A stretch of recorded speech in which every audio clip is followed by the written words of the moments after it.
আজকের ব্লগটা মূলত ভার্সিটিতে কি কাজ করলাম, কি করলাম সব কিছু মিলিয়ে আপনারা হয়তো থাম্বনেল দেখে বুঝেই গেছেন। হ্যালো এভরিওয়ান, আসসালামু আলাইকুম। আপনারা সবাই কেমন আছেন? হঠাৎ করেই ঈদের পরে ভার্সিটি শুরু হয়ে গেল। দেন চলে গেলাম ক্লাস করার জন্য। ক্লাস করার আগে ভার্সিটিতে আমার কিছু টুকিটাকি কাজ ছিল, সেগুলো শেষ করে দেন আবার ক্লাসে গিয়েছি। যাই হোক, প্রথমে তো মেন গেট দিয়ে ভার্সিটিতে ঢুকে গেলাম। দেন আবার অ্যাডমিন বিল্ডিং থেকে ঢুকলাম। আমার কিছু বুকশপে কাজ ছিল, তাই বুকশপে দিকে যাচ্ছিলাম। পরে আবার ভাবলাম যে গার্লস লাউঞ্জে কিছুক্ষণ বসি, এরপরে আবার বুকশপে যাওয়া যাবে। তারপরে আমি একটু ভিডিও করে নিচ্ছিলাম আর কি, যেহেতু বৃষ্টি ওয়েদার, খুব সুন্দর একটা ওয়েদার। আমার কাছে তো বৃষ্টি খুবই ভালো লাগে। আপনাদের কাছে কেমন লাগে অবশ্যই জানাবেন।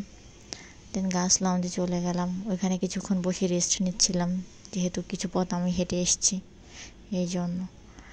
এরপর আবার ইউনিভার্সিটিটা যেহেতু খালি ছিল আজকে, ঈদের পর তো ফার্স্ট ক্লাস, তাই চলে আসছি একটু ঘুরে ঘুরে দেখার জন্য। খুবই সুনসান ছিল আর কি, মানুষও কম ছিল, স্টুডেন্টও খুবই কম ছিল। এরপর কফি নিতে আসলাম, যেহেতু বৃষ্টির ওয়েদার, কফি না খেলে চলেই না। আর ক্লাসের আগে তো আমাকে অবশ্যই কফি খেতেই হবে।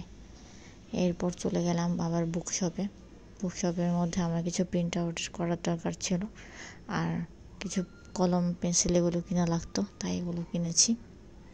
আর ঘুরে ঘুরে দেখতেছিলাম কি আছে আসলে। একটু কিউট স্টাফ, বিভিন্ন ছোট ছোট জিনিস পাওয়া যায় এই বুকশপটার মধ্যে, অনেক কিছুই পাওয়া যায়।